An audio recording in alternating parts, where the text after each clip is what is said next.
ওরে আমরা হচ্ছে পেঁপে গাছে কিভাবে কলম করতে হয় সেটা আমরা দেখব। যেমন এখানেই হচ্ছে একটা ছায়ন নেওয়া হয়েছে এবং সেটা কলম করার জন্য প্রস্তুতি নেওয়া হচ্ছে।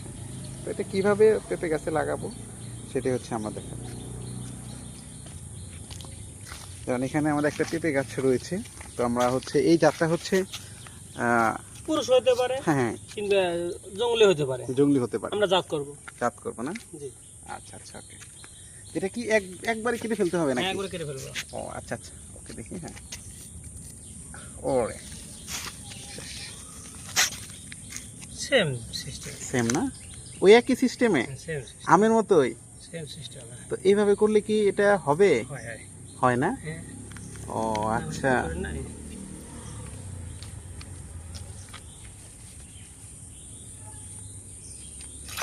দেখেন, ও আচ্ছা, এই যে লাগা দিলাম, মিলে গেল একদম। একদম, হ্যাঁ, ঠিক আছে।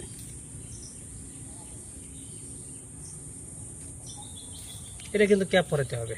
এটাতে ক্যাপ লাগানো হবে না? জি। ক্যাপ না লাগালে এটা নষ্ট হয়ে যাবে না? নষ্ট হয়ে যাবে।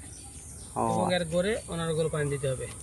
সব সময় পানি দিতে হবে? পানি রাখতে হবে, মানে মানে পানি শুকানো যাবে না, গোড়াটা শুকানো যাবে না? না। না। ও, তো মোট এখন কি তাতে পেঁপে গাছে কি এইভাবে মানুষ কলম করে? হ্যাঁ, এটাতে যখন ফুটবে, হ্যাঁ, অল্প এতটুকু হলে পরে মানে 1 ফিট হওয়ার পর আপনার ফল দিবে না?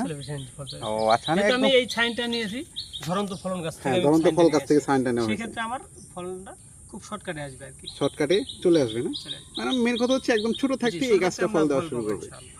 ও আচ্ছা আচ্ছা আচ্ছা। হুম। এটাতে ক্যাপ না লাগালে একদম হ্যাঁ, মানে ক্যাপটা নষ্ট হয়ে যাবে না? ক্যাপটা দিলে পরে একটু সেক্ষেত্রে হবে। যাতে হচ্ছে বৃষ্টির পানিটা এখানে প্রবেশ না হ্যাঁ, করতে পারে। না করতে পারে।